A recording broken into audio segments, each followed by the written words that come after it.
Hi friends, నమస్తే. Welcome to our YouTube channel. ఈరోజు అయితే చింతపల్లి సాయిబాబా టెంపుల్కి వెళ్ళాము. ఇది సాగర్ రోడ్, నల్గొండ డిస్టిక్లో ఉంటుంది. ఇక్కడికి వచ్చే భక్తులందరూ వాళ్ళ కోరికలు నెరవేరుతున్నాయని నమ్మకంతో వస్తారు. అంతేకాకుండా ఇక్కడ చాలా ప్రశాంతంగా కూడా అనిపిస్తుంది. గుడికి వెళ్తే ముందుగా అయితే గోశాల ఉంటుంది. గోశాలలో గోవులను దర్శనం చేసుకొని, కృష్ణుని దర్శనం చేసుకొని లోపలికి వెళ్ళాలి. లోపలికి వెళ్ళి కొబ్బరికాయ కొట్టి విఘ్నేశ్వరుని దర్శనం చేసుకోవాలి. విఘ్నేశ్వరుని దర్శనం అయ్యాక దుని దగ్గరికి వెళ్ళి ఓం శ్రీ కర్మసిద్ధిహే నమః అని చెప్పి 2 ఆవు పిడికలు నవధాన్యాలు వేసి మన పాపాలన్నీ పోవాలని కోరుకోవాలి. దునికి ముందు సాయిబాబా ఉంటాడు. అక్కడ దర్శనం చేసుకొని లోపలికి వెళ్ళాలి. మేమైతే మధ్యాహ్నం హారతి సమయానికి వెళ్ళాము.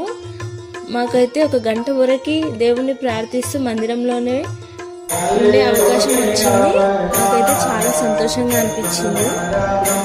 ఇక్కడ జాతీయ గీతం కూడా పాడించారు. అంతేకాకుండా ఇక్కడ గుడి గురించి, ఇక్కడ చేపట్టే కార్యక్రమాల గురించి చాలా వివరణగా చెప్పారు.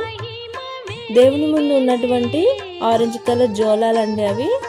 ఆ జోలాని 41 రోజు మన ఇంట్లో ఉన్నటువంటి పూజ రూమ్లో పెట్టుకొని రోజు 3 పిడికల బియ్యము మనకి తోచినన్ని డబ్బులు వేసి 41 రోజులు పూర్తయ్యాక మళ్ళీ టెంపుల్కి వెళ్ళి వాళ్ళకి సమర్పించుకోవాలి.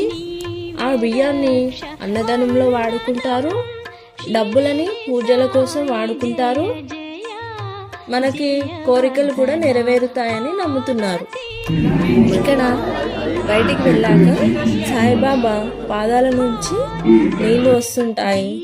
అంతేకాకుండా సాయిబాబా మాట్లాడుతూ కళ్ళు తెరుస్తూ మూస్తూ మనతో మాట్లాడుతున్నట్లు ఉంటాడు.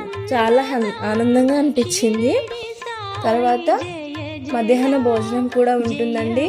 ప్రతిరోజు మధ్యాహ్న భోజనం చేస్తారు. ఇక్కడ అన్నదానం చేస్తున్నారు. చాలా మంచిగా అనిపించింది. అన్నదాత సుఖీ భవ. వీడియో నచ్చితే కనుక సబ్స్క్రైబ్ చేసుకోవడం